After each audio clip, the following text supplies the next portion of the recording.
Hello class 12th, I am Kailash Chandra, your English teacher. जैसे कि मैंने आपको बताया था पिछली वीडियो में कि हम नोटिस राइटिंग कैसे करते हैं, उसमें क्या क्या गलतियां करते हैं और उनको हम कैसे चेक कर सकते हैं, ये मैंने आपको पिछली वीडियो में समझाया था। आज हम करने वाले हैं फॉर्मल इन्विटेशन राइटिंग। तो हम समझते हैं कि कैसे हम फॉर्मल इन्विटेशन लिखते हैं और कैसे इसमें आप क्या क्या गलतियां करते हैं, समझते हैं। देखिए, फॉर्मल इन्विटेशन जब हम लिखते हैं तो उसमें दो तरह से लिखा जाता है। एक तो हम भेजते हैं बहुत सारे लोगों को, सेंड टू मैनी पीपल, एक ये मैनी पीपल को हो जाता है ना, and another one is send to individual.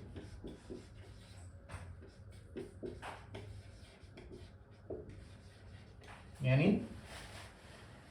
एक या तो हम किसी एक व्यक्ति को भेजते हैं या फिर बहुत सारे लोगों को एक ही इनविटेशन भेजते हैं। दोनों में गलतियां क्या क्या आती हैं, आप दोनों में गलतियां करते हैं।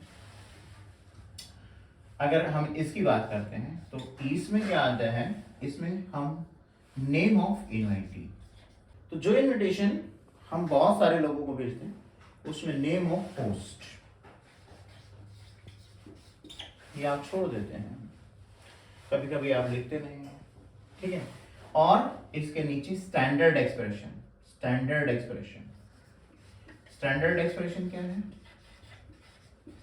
अभी हम इसके एग्जांपल भी समझेंगे।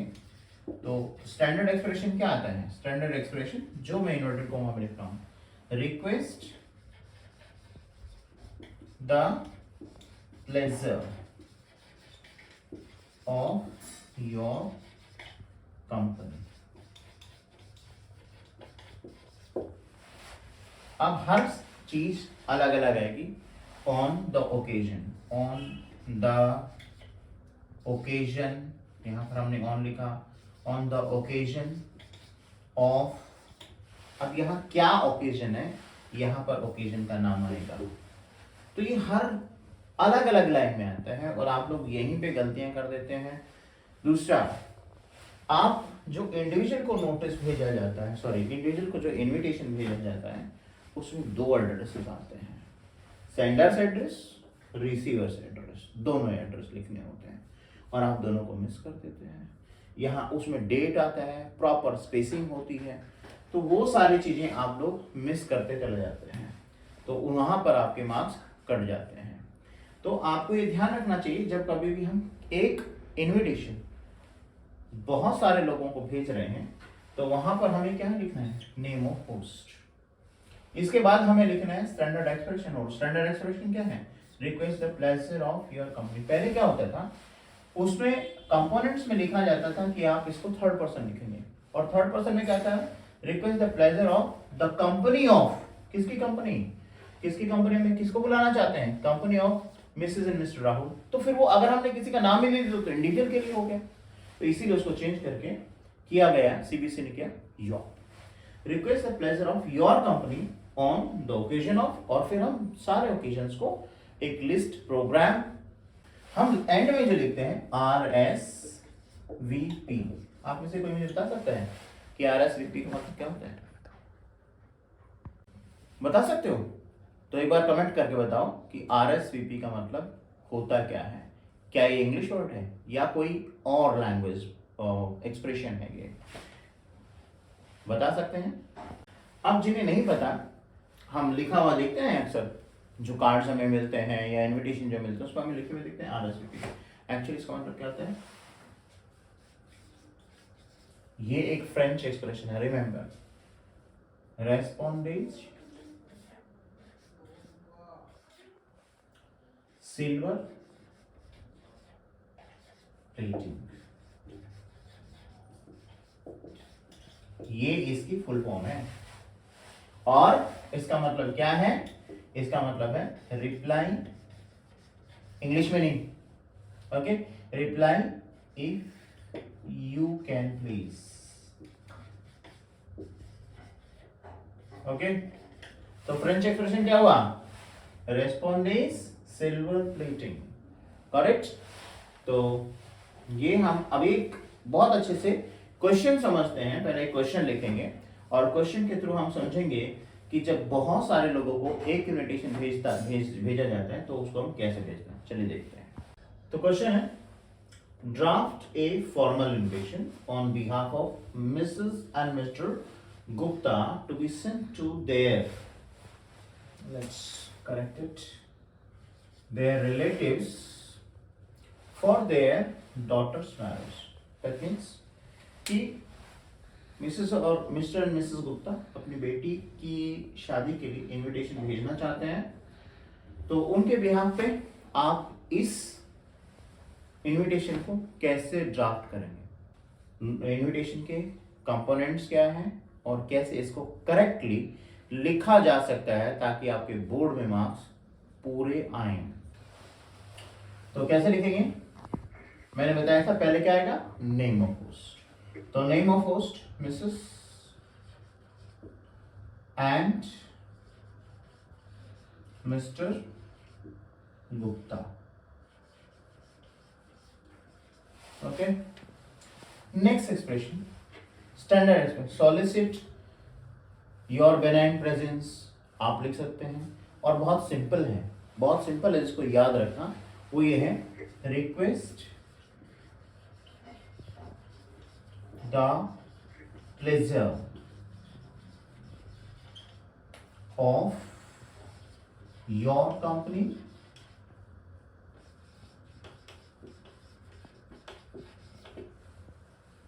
On the occasion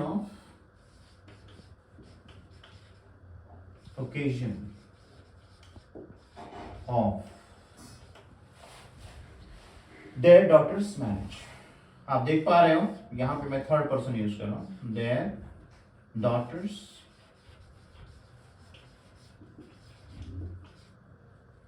marriage। Now किसकी शादी हो रही है, ठीक है, सपोज रीना, देखते हैं आप इनविटेशन कार्ड कैसे लिखते हैं, Reena weds Rahul. Okay, Reena weds Rahul. हम हर लाइन को अलग अलग लाइन में, हर एक्सप्रेशन को अलग लाइन में लिखते जा रहे हैं, समझ में आ गया। अभी राहुल कौन है, यहां पर वो ब्रैकेट में देंगे, राहुल कौन है, Rahul son of Mrs. and Mr. Girl। Okay, और यहां पर उनका एड्रेस भी हम डाल सकते हैं, A59, okay, Pitampura and so on, ये उनका, और इसको हम हमेशा ब्रैकेट में लिखते हैं। अब ये तो हो गया, अब लिखेंगे डेट ऑन, किस डेट में होने जा रही है, जो हम डेट डालने जा रहे हैं उसको ऐसे लिखेंगे 15 Feb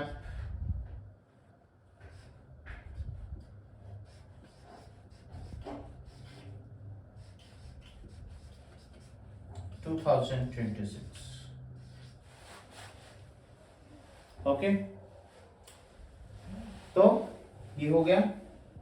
इसके बाद हम यहां लिखेंगे प्रोग्राम, राइट, सेंटर में आएगा प्रोग्राम। अब गर्ल की वेडिंग है, तो कैसे लिखेंगे, प्रोग्राम में हम सबसे पहले हमारे कस्टम के अकॉर्डिंग सबसे पहले होता है गार्लैंड सेरेमनी। इंग्लिश में अगर आप जानना चाहते हैं तो गार्लैंड सेरेमनी, हिंदी में जयमाला बोलते हैं उसको, तो जयमाला ही लिखेंगे, ठीक है ना। तो क्या लिखेंगे, जयमाला, राइट, यहां पर आप जयमाला लिख सकते हैं और इसका टाइम यहां पर दे देंगे, ठीक है। हालांकि कोई टाइम नहीं होता है पर फिर भी टाइम दे देंगे, इन रियलिटी कोई टाइम ही नहीं है, और टाइम देंगे जैसे 8 o'clock दे दिया PM, राइट। और इसके बाद क्या करते हैं, जयमाला के बाद क्या होता है, डिनर, बाकी सब तो डिनर करते हैं ना, तो डिनर लिखेंगे, टाइम लिख देंगे इसके बाद डिनर के बाद हम लिखते हैं जो फेरे ले जाते हैं, तो फेरे ये भी आप लिखें, विदाई, ओके, जिसको हम बोलते हैं डिपार्चर सेरेमनी इंग्लिश में, बट हिंदी में तो विदाई होता है ना, तो विदाई लिख देंगे, नो प्रॉब्लम, कोई कैंसिल नहीं करने वाला है, इसके मार्क्स आपको पूरे मिलेंगे। विदाई, ठीक है, तारों की छाव में ऐसा लिखते हैं ज्यादातर, आप उसमें कार्ड में देखेंगे तो, ऑलराइट, और यहां लिखते हैं RSVP, और फिर इसको बॉक्स में बंद करते हैं। तो यहाँ हम इसमें एक बॉक्स बनाएंगे ताकि हम समझ पाए, इसको हाईलाइट कर पाए अच्छी तरह से, थोड़ा स्पेस कम है। और एक चीज बताता हूँ, देखिए जब हमने लिखा ना their daughter's marriage Reena weds, तो यहाँ पर क्या है, यहाँ इस जगह पे एट देयर रेजिडेंस, यहाँ लिख सकते हैं एट देयर रेजिडेंस, तो यहाँ जो इनवाइट कर रहे हैं उसका एड्रेस भी डाल सकते हैं, नहीं भी डालेगा तो चलेगा, पूरा हो गया, क्योंकि हमने बॉय का एड्रेस दे दिया है, गर्ल का एड्रेस भी दे देंगे, जहां आपको पहुंचना है यहाँ पर उसका मैप देते हैं, पर आप एड्रेस लिख सकते हैं, जहां पर इनवाइटी को पहुंचना है यहाँ आप एड्रेस दे सकते हैं, this corner is for address, आपको फुल मार्क्स मिलेंगे इसके। 4 नंबर का क्वेश्चन हो गया। ये तो हो गया कि इनविटेशन हम ड्राफ्ट कैसे करेंगे। अब इसका रिप्लाई, अब जिसको नहीं आना है वो इसका रिप्लाई कैसे देगा, तो ये हम समझेंगे अगले वीडियो में। ये हो गया आपका एक और 4 नंबर का क्वेश्चन अगली वीडियो में। अगली वीडियो देखने के लिए इस वीडियो को बहुत ध्यान से समझना है, क्या क्या चीजें बताई गई हैं, और अगर आपको कोई भी प्रॉब्लम लगती है कमेंट सेक्शन में मुझे बताइए, जहां भी आपको प्रॉब्लम आ रही है, आपको अगर ये नहीं समझ में आए तो मुझे कमेंट सेक्शन में बताना है। इस तरह से आपके 4 नंबर पूरे होते हैं। बात करते हैं अगले वीडियो में कि इसका रिप्लाई कैसे लिखा जाएगा। Thank you.